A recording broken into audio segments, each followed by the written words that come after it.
Hello everyone, this is Rambabu. Warmly welcome to success journey TV channel. ఈ రోజు topic మనకి recent గా తెలంగాణలో టెట్ ఎగ్జామ్ కంప్లీట్ అయిపోయింది. రిజల్ట్ కూడా 2-3 రోజుల్లో అనౌన్స్ చేయడానికి అవకాశం ఉంది. అదేవిధంగా ఏపీలో కూడా ఈ టెట్ అనేది కంప్లీట్ అయిపోయింది. ఇక వెయిట్ చేసేదే డిఎస్సి నోటిఫికేషన్ కోసం వెయిట్ చేస్తున్నారు. మరి అయితే ఇప్పుడు మనం ఈ రోజు సెషన్ లో డిస్కస్ చేసేటటువంటి టాపిక్ ఏంటంటే డిఎస్సిలో మనకి ఎన్ని మార్కులు స్కోర్ చేస్తే మనకి జాబ్ వచ్చే అవకాశం ఉంటుంది, మన యొక్క టార్గెట్ ఎంత, ఒక్కొక్క సబ్జెక్ట్ లో మనకి ఎన్ని మార్కులు స్కోర్ చేస్తే ఎంత టార్గెట్ పెట్టుకుంటే మనం జాబ్ సాధిస్తాము అనేటటువంటి దాన్ని ఇక్కడ మనం డిస్కస్ చేద్దాం. అదేవిధంగా టెట్ లో తక్కువ మార్కులు వచ్చినటువంటి ఆస్పిరెంట్స్ ఎవరైతే ఉన్నారో, మరి టెట్ లో మార్కులు తక్కువ వచ్చినప్పుడు మనం డిఎస్సిలో సక్సెస్ అవుతామా లేదా, మనకి ఎన్ని మార్కులు రావాలి, టెట్ లో తక్కువ మార్కులు తక్కువ స్కోర్ ఉన్నటువంటి ఆస్పిరెంట్స్ వాళ్ళు ఏ విధంగా ప్లాన్ చేసుకోవాలి అనేటటువంటిది ఇక్కడ మనం డిస్కస్ చేద్దాం. మరి టెట్ లో తక్కువ మార్కులు ఉన్న వాళ్ళు డిఎస్సిలో సక్సెస్ అవుతారా లేదా అనేటటువంటి దాన్ని కూడా ఇక్కడ మనం డిస్కస్ చేద్దామండి. దానికంటే ముందు కొత్తగా ఛానల్ చూస్తున్నట్టయితే ఛానల్ని సబ్స్క్రైబ్ చేయండి. అదేవిధంగా వీడియోని లైక్ చేయండి, మీ ఫ్రెండ్స్కి షేర్ చేయండి. ఇక మనం టాపిక్లోకి వెళ్దాం. చూడండి, రీసెంట్ గా మనకి టెట్ అనేది కంప్లీట్ అయిపోయింది తెలంగాణలో. మరి టెట్ పేపర్ తీసుకున్నట్లయితే దాదాపు ఎవరు కూడా అంత ఆశాజనకంగా దీని మీద రెస్పాండ్ అవ్వట్లేదు. అంటే వాళ్ళు టార్గెట్ పెట్టుకున్నటువంటి మార్కులు అనేవి ఇంక్రీజ్ అవుతాయా లేదా అనేటటువంటి తీసుకున్నట్లయితే ఎవరికి కూడా ఆశాజనకమైనటువంటి మార్కులు ఎక్కువగా వచ్చేటటువంటి పరిస్థితి అనేది కనిపించట్లేదు. ఎందుకంటే పేపర్ అనేది ఆ విధంగా ఉంది. మరి ఎక్కువ కొన్ని సెషన్స్ లో మాత్రం మంచిగా వచ్చిందని అనుకుంటున్నారు, కానీ మరి కొన్ని సెషన్స్ తీసుకున్నట్లయితే మార్కులు సరిగా పెరిగే అవకాశం లేదని చెప్తున్నారు. కాబట్టి యావరేజ్ గా తీసుకున్నట్లయితే మరి టెట్ లో మార్కులు స్కోర్ అనేది తక్కువగా ఉంది. మరి మార్కులు స్కోర్ తక్కువగా ఉన్నప్పుడు, టెట్ లో మార్కులు తక్కువగా ఉన్నప్పుడు మరి ఏ విధంగా డిఎస్సిని ఫేస్ చేయాలి, తక్కువ మార్కులు వచ్చినటువంటి ఆస్పిరెంట్స్ ఎవరైతే ఉన్నారో మరి మీరు ఏ విధంగా ఎక్కువ మార్కులు వచ్చినటువంటి వాళ్ళతోటి పోటీ పడాలి అనేటటువంటి దాని గురించి ఇక్కడ మనం డిస్కస్ చేద్దామండి. చూడండి, మనకి టెట్ లో మార్కుల స్కోర్ అనేది మనకి టెట్ లో వచ్చినటువంటి మార్కులు బై 150, మొత్తం టోటల్ 150 మార్క్స్ కాబట్టి టెట్ లో వచ్చినటువంటి మార్కులు బై 150 ఇంటూ 20% కాబట్టి 20 వేసుకున్నాం. సో ఇది దీనికి సంబంధించినటువంటి ఫార్ములా అండి. మన డిఎస్సిలో మనకు వచ్చేటటువంటి మొత్తం మార్కులు ఏవైతే ఉన్నాయో దానికి యాడ్ చేయడం కోసం మనకి టెట్ లో ఉన్నటువంటి పర్సెంటేజ్ని ఏ విధంగా మనం క్యాలిక్యులేట్ చేయాలి అంటే ఆ టెట్ లో మనకు వచ్చినటువంటి మార్కులు బై అసలు మార్కులు ఇంటూ 20. సో ఇది వేస్తే మనకి వస్తుంది. ఇక్కడ చూడండి, సో ఇక్కడ చెప్పేటటువంటిది మొత్తం కూడా ఒక డిఎస్సి అంటే టెట్ లో ఎక్కువ మార్కులు స్కోర్ చేసినటువంటి ఒక అభ్యర్థిని టెట్ లో తక్కువ మార్కులు వచ్చినటువంటి అభ్యర్థిని కంపేర్ చేసుకుంటూ వాళ్ళు ఏ విధంగా టెట్ లో తక్కువ మార్కులు వచ్చినటువంటి ఆస్పిరెంట్ ఏ విధంగా చదివితే వాళ్ళు ఏ విధమైనటువంటి మార్కులు టార్గెట్ పెట్టుకుంటే వాళ్ళు సక్సెస్ అవుతారు. అదేవిధంగా డిఎస్సి టెట్ లో ఎక్కువ మార్కులు వచ్చిన వాళ్ళు ఈ డిఎస్సిని ఏ విధంగా ఫేస్ చేయాలి, ఏ సెక్షన్ లో ఎన్ని మార్కులు టార్గెట్ పెట్టుకుంటే వాళ్ళు డిఎస్సిలో సక్సెస్ అవుతారు అనేది మనం ఇక్కడ ప్యారలర్ గా డిస్కస్ చేద్దామండి. ఇక చూడండి, ఒక ఆస్పిరెంట్ కి టెట్ లో 120 మార్కులు వచ్చాయి, 120 మార్క్స్ వచ్చాయండి. 120 మార్కులు వచ్చాయి కాబట్టి 120 ఇంటూ 150 బై ఇంటూ 20 వచ్చిన మార్కులు ఎన్ని అంటే 16 మార్కులు వచ్చాయి. కాబట్టి టెట్ లో 120 మార్కులు గెయిన్ చేసినట్లయితే అతనికి టెట్ పర్సంటేజ్ 16 మార్క్స్ వస్తున్నాయి. ఓకే, మరి 16 మార్క్స్ వచ్చినటువంటి ఈ ఆస్పిరెంట్ ఎవరైతే ఉన్నాడో అతను ఈ రాబోయేటటువంటి డిఎస్సిలో మంచి మార్కులు స్కోర్ చేస్తేనే అతనికి జాబ్ రావడానికి అవకాశం. మరి అతను ఎంత టార్గెట్ పెట్టుకోవాలి అంటే చూడండి, 65 మార్క్స్ ప్లస్ టార్గెట్ పెట్టుకోవాలి.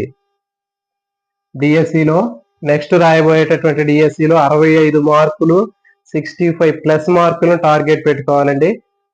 కాబట్టి మీరందరూ కూడా ఈ స్థాయిలో మీరు ప్రిపరేషన్ అనేది చేసుకోవాలి. అంటే మన టార్గెట్ అనేది 65 మార్క్స్ టార్గెట్ పెట్టుకోవాలి. మా దగ్గర పోస్టులు ఎక్కువ ఉంటాయి, లేకపోతే మాకు రిజర్వేషన్లో ఉంటాయి, ఇవన్నీ కూడా అవద్దండి. మన టార్గెట్ ఏంటి అంటే 65 మార్క్స్. 80 మార్కులకి డిఎస్సి ఎగ్జామ్ ఉంటే 80 మార్కుల్లో మనకి ఖచ్చితంగా 65 ప్లస్ టార్గెట్ పెట్టుకోవాలి. 65 టార్గెట్ పెట్టుకుంటే చూడండి, అప్పుడు ఈ 65 ప్లస్ ఈ యొక్క 16 అప్పుడు టోటల్ గా మనకి 81 మార్క్స్ మనం గెయిన్ చేస్తున్నాం. సో కాబట్టి కళ్ళు మూసుకొని మీరు ఏ డిస్టిక్ అయినా సరే, ఏ రిజర్వేషన్ లో ఉన్నా సరే, ఎక్కడ ఉన్నా సరే మీకు ఖచ్చితంగా 100% జాబ్ రావడానికి అవకాశం ఉంటుంది. కాబట్టి మీరు చేయాల్సింది ఏంటి అంటే డిఎస్సి నోటిఫికేషన్ కోసం వెయిట్ చేస్తూ కాలయాపన చేయటం, సరిగా ప్రిపరేషన్ చేయకపోవటం, సో ఇలాంటివి చేయటం వల్ల మీరు మార్కులు తగ్గడానికి అవకాశం ఉంటుంది. సో కాబట్టి మీ యొక్క టార్గెట్ టెట్లో మార్కులు ఎక్కువగా వచ్చాయి, నాకు 16 మార్కులు వచ్చాయి, పర్వాలేదు అని చెప్పి అనుకోవటానికి వీల్లేదు. కాబట్టి మీరు ఖచ్చితంగా 16 మార్క్స్ వచ్చినప్పటికి కూడా మీకు టెట్లో డిఎస్సిలో మాత్రం ఖచ్చితంగా 65+ మనం ఫోకస్ పెట్టాలి. సో మన టార్గెట్ అనేది 65 మార్క్స్. అప్పుడు మాత్రమే మనం ఓపెన్ లో మనకి జాబ్ రావడానికి అవకాశం ఉంటుంది. సో కాబట్టి మన టార్గెట్ 80 మార్కులు అండి. రెండు కలిపితే టెట్ డిఎస్సి మార్కులు కలిపినప్పుడు 80 మార్కులకి తగ్గకుండా ఉండాలి. 80 మార్కులు తగ్గకుండా ఉన్నప్పుడు మాత్రమే మనకి ఖచ్చితంగా 100% జాబ్ రావడానికి అవకాశం ఉంటుంది. సో కాబట్టి మీ యొక్క ప్రిపరేషన్ అనేది మరి మీరు ఏ స్థాయిలో చేస్తారనేది దీన్ని బేస్ చేసుకొని మీరు క్యాల్కులేట్ చేసుకోండి. నెక్స్ట్, మరి టెట్ లో తక్కువ స్కోర్ ఉన్నటువంటి వాళ్ళు ఏంటి పరిస్థితి? మరి టెట్ లో తక్కువ స్కోర్ ఉంది, మరి నేను డిఎస్సిలో సక్సెస్ అవుతానా లేదా అని చాలా మంది ఆస్పిరెంట్స్ చాలా దిగులుగా ఉన్నారు. కానీ వీళ్ళకి కూడా ఒక సోర్స్ అనేది ఉంది. ఎట్లాగా అంటే ఏంటో చూద్దాం. ఇక్కడ ఈ క్యాలిక్యులేషన్ తీసుకున్నట్లయితే ఒక అతనికి 90 మార్క్స్ వచ్చాయండి. టెట్ లో కేవలం హీ గాట్ 90 మార్క్స్. ఓకే, ఇతనికి కేవలం 90 మార్క్స్ వచ్చాయి. కాబట్టి అతని స్కోరు టెట్ లో 12 మార్క్స్ వచ్చాయి. ఓకే, 12 మార్కులు వచ్చాయి. మరి ఇతను మళ్ళీ టెట్ రాసినా కానీ పెరగలేదు, మార్కులు ఏమాత్రం ఇంప్రూవ్ అవ్వలేదు, 12 మార్కులే వచ్చాయి. మరి ఇతని పరిస్థితి ఏంటి అని అడిగినప్పుడు ఇతనికి కూడా ఒక సొల్యూషన్ ఉందండి. చూడండి, ఇతనికి 12 మార్క్స్ వచ్చాయి. ఇతను కూడా మరి డిఎస్సిలో 65 మార్క్స్ టార్గెట్ పెట్టుకున్నాడు. ఓకే, 65 మార్క్స్ వచ్చాయి. అప్పుడు ఇతనికి మొత్తం ఎన్ని మార్కులు అయ్యాయి? ఈ 12 మార్క్స్ ప్లస్ 65 మార్క్స్ రెండు కలిపితే మనకి 77 మార్క్స్ అనేవి రావటం జరిగింది. మరి ఇప్పుడు మనం ఏం చెప్పాము? 80+ మార్క్స్ స్కోర్ చేయాలి అని చెప్పాము. మరి ఇంకా ఈ ఆస్పిరెంట్ కి 81 వచ్చాయి, మరి ఇతనికి 77 వచ్చాయి. ఇంకా ఎన్ని మార్కులు కలిస్తే ఇతను కూడా ఆ మార్కులు రీచ్ అవుతాడు? +4 మార్క్స్. అదనంగా ఇంకా 4 మార్కులు స్కోర్ చేస్తే అతను కూడా ఆ 16 మార్క్స్ వచ్చినటువంటి క్యాండిడేట్ ఎవరైతే ఉన్నారో టెట్ లో, అతని మార్కులతో అతను రీచ్ అవడానికి అవకాశం ఉంటుంది. ఓకే, సో కాబట్టి టెట్ లో మార్కులు తక్కువ వచ్చినటువంటి ఆస్పిరెంట్స్ ఎవరైతే ఉన్నారో వాళ్ళు మీరు ఏమాత్రం నిరాశ చెందాల్సిన అవసరం లేదు. మీరు మీ యొక్క ప్రిపరేషన్ ఏ విధంగా చేయాలనేది ఇక్కడ మనం మళ్ళీ డిస్కస్ చేద్దామండి.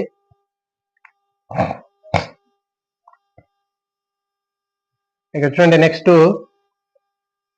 టెట్ లో ప్రతి 14 బిట్లు రైట్ అయితే 2 మార్కులు వస్తాయండి. టెట్ లో మనకి 14 బిట్లు కరెక్ట్ అయినట్లయితే 2 మార్కులు వస్తాయి. అదే డిఎస్సిలో అయితే 2 బిట్లు కరెక్ట్ అయితే 1 మార్కు వస్తుంది. ఓకే, అంటే ఇప్పుడు టెట్ లో దాదాపు 7 బిట్లు కరెక్ట్ అయితే 1 మార్కు వస్తుంది. అదే డిఎస్సిలో అయితే 2 బిట్లు కరెక్ట్ అయితే 1 మార్కు రావడానికి అవకాశం ఉంది. సో కాబట్టి ఏది మనకి ప్రిపరేషన్ కి చాలా ఈజీగా ఉంటుంది? చూడండి, ఇక్కడ మనకి ఈ ఆస్పిరెంట్ కి 16 మార్కులు వచ్చాయి టెట్ లో, ఇతనికి 12 మార్కులు వచ్చాయి. ఓకే, సో ఇప్పుడు ఓవరాల్ గా ఇతనికి 81 ఉన్నాయి, ఇతనికి 77 ఉన్నాయి. మరి ఇప్పుడు ఈ బ్యాలెన్స్ ని ఏ విధంగా అతను ఈక్వల్ చేసుకుంటాడు? ఈ టెట్ లో 16 మార్కులు వచ్చాయి అంటే ఇతనికి 120 మార్కులు. ఓకే, 120 మార్కులు వస్తే 16% వచ్చింది. మరి ఇతనికి 90 మార్క్సే వచ్చాయి. మరి ఇక్కడికి దీనికి చూడండి ఎంత వేరియేషన్ ఉందో. మరి ఇతను టెట్ లో మళ్ళీ 16% తెచ్చుకోవాలి అంటే, టెట్ లో 16 మార్కులు రావాలి అంటే 12 మార్కులు ఉన్నటువంటి, తక్కువ మార్కులు వెయిటేజ్ ఉన్నటువంటి 12 మార్కులు ఉన్నటువంటి ఆస్పిరెంట్ 16 మార్కులు తెచ్చుకోవాలి అంటే ఈ 19 మార్క్స్ స్కోర్ చేసినటువంటి ఈ క్యాండిడేట్ 120 మార్కులకి ఇంప్రూవ్ కావాలి. అంటే చూడండి, ఈ యొక్క 10, ఈ యొక్క 20, 30 మార్కులు స్కోర్ చేయడం అనేది చాలా అసాధ్యం, అది చాలా ఇంపాసిబుల్. ఓకే, మరి చూడండి ఇక్కడ దీన్ని ఏ విధంగా బ్యాలెన్స్ చేస్తాడు? ఇక్కడ ఇతను ఫైనల్ గా ఇతనికి 81 వచ్చాయి, ఇక్కడ మరి 77 వచ్చాయి. మరి 77 వచ్చినటువంటి ఈ క్యాండిడేట్ టెట్ లో 12 మార్కులు వచ్చినటువంటి వ్యక్తికి 77 వచ్చినప్పుడు టెట్ లో 16 మార్కులు వచ్చినటువంటి క్యాండిడేట్ కి 81 వచ్చినప్పుడు ఇతనికి మధ్యలో ఇంకా కేవలం ఒక 4 మార్కులు డిఫరెన్స్ మాత్రమే ఉంది. సో కాబట్టి మరి ఆ 4 మార్కుల్ని ఏ విధంగా స్కోర్ చేయాలి అనేది ఇక్కడ చూద్దాం. అంటే టెట్ లో తక్కువ మార్కులు వచ్చినటువంటి ఆ ఆస్పిరెంట్ ఎవరైతే ఉన్నాడో అతను ఇంకా అదనంగా ఇంకో 4 మార్కులకి అతను కష్టపడాలి. అంటే అతను చేసేటటువంటి ప్రిపరేషన్ తో పాటు మరికొంత ప్రిపరేషన్ ని అతను జోడించాలి. అంటే ఇంకొక 4 మార్కులు ఎక్కువ తెచ్చుకున్నట్లయితే తాను కూడా సక్సెస్ అవడానికి అవకాశం ఉంటుంది. సో కాబట్టి ఎవరైతే టెట్ లో తక్కువ మార్కులు వచ్చాయని బాధగా ఉన్నటువంటి ఆస్పిరెంట్స్ ఉన్నారో, సో మీరు ఎలాంటి ఇబ్బంది పడాల్సిన అవసరం లేదు. మీరు చేసేటటువంటి ఎఫర్ట్ ఏదైతే ఉందో ఆ ఎఫర్ట్ ని ఇక్కడ డిఎస్సీలు ఇంకొంచెం అదనంగా జోడించండి. ఇప్పుడు టెట్ లో ఎక్కువ మార్కులు స్కోర్ చేసినటువంటి 16 మార్కులు స్కోర్ చేసినటువంటి ఆ క్యాండిడేట్ చేసేటటువంటి ఎఫర్ట్ ఏదైతే ఉందో అతనికంటే మీరు ఇంకొక 1% పెట్టండి ప్రతి ఒక్క సబ్జెక్ట్ లో. పెట్టినట్లయితే మీ యొక్క టార్గెట్ మీరు ఖచ్చితంగా ఈజీగా రీచ్ అవుతారు.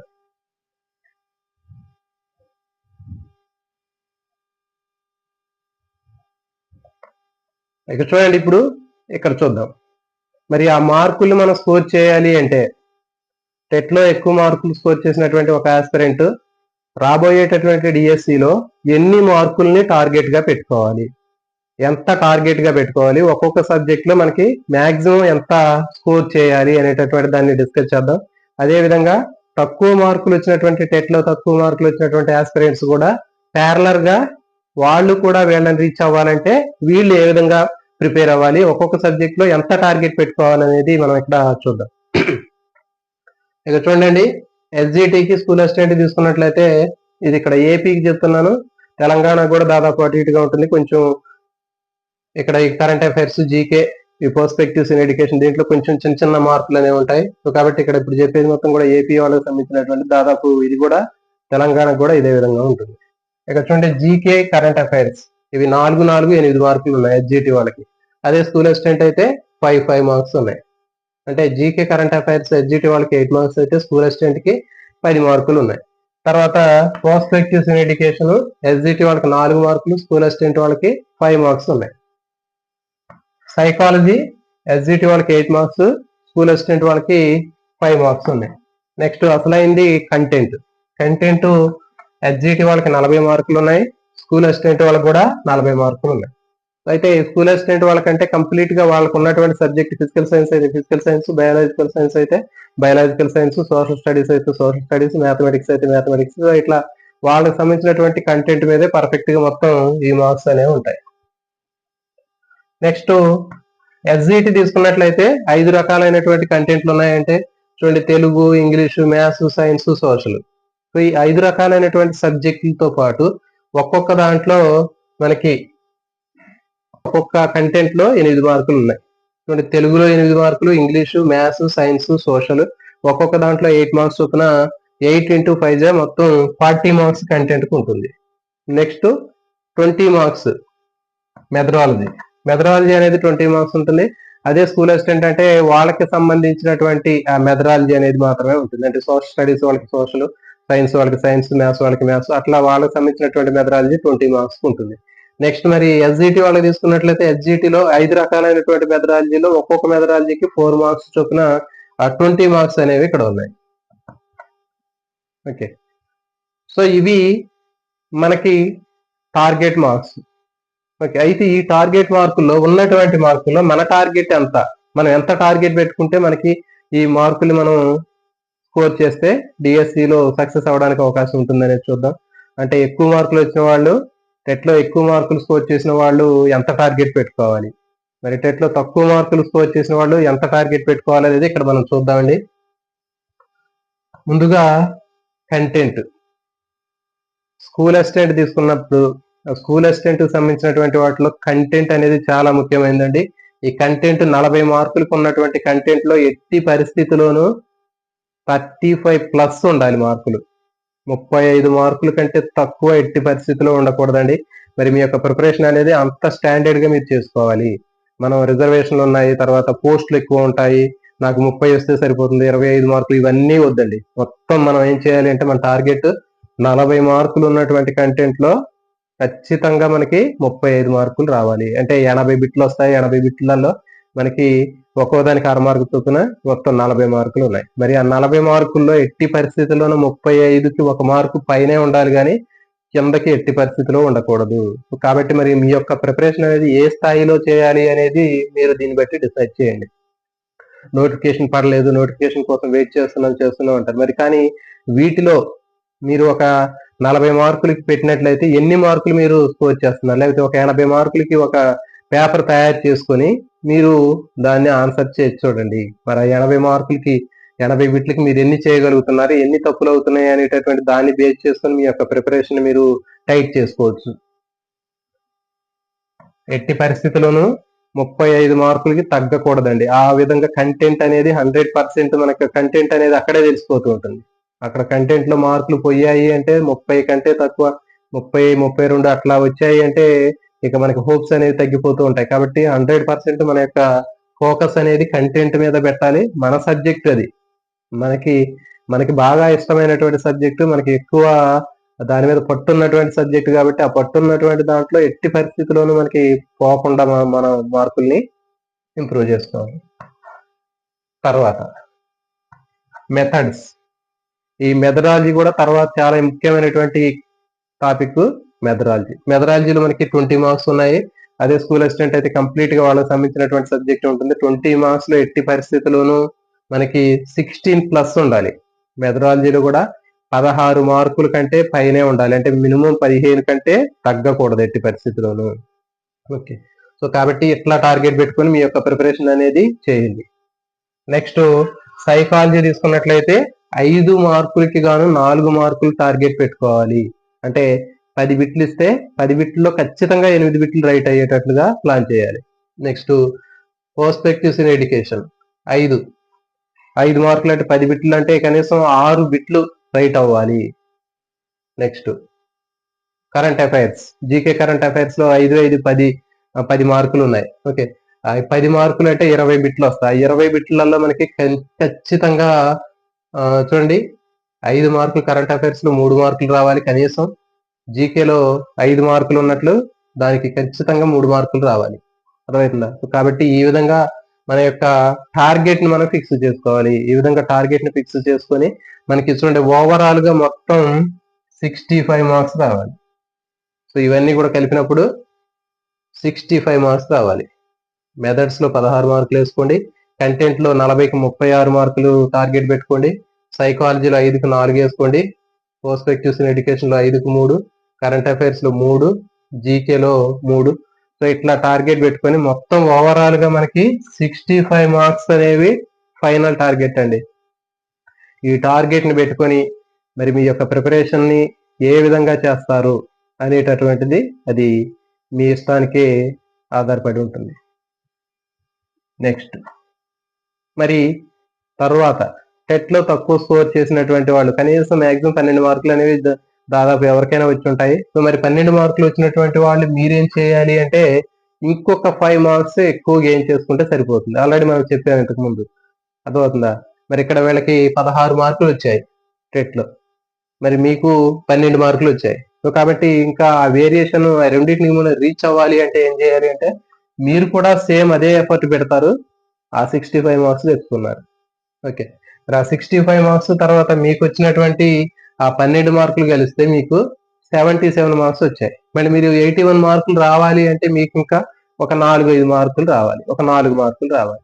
మరి ఈ 4 మార్కుల కోసం మీరు ఏం చేయాలి? ఇక చూడండి, అదనంగా మనం చదవాల్సినటువంటి ఆ మార్కులతో పాటు మన టార్గెట్ ఏదైతే ఉందో దాంతో పాటు అదనంగా ఒక్కొక్క దాంట్లో ఇంకొక మార్కుని మనం యాడ్ చేసుకొని ఇంకొక మార్కు ఎక్కువ రావడానికి ప్రయత్నం చేయాలి. ఇక చూడండి, ఫర్ ఎగ్జాంపుల్ 16 మార్కులు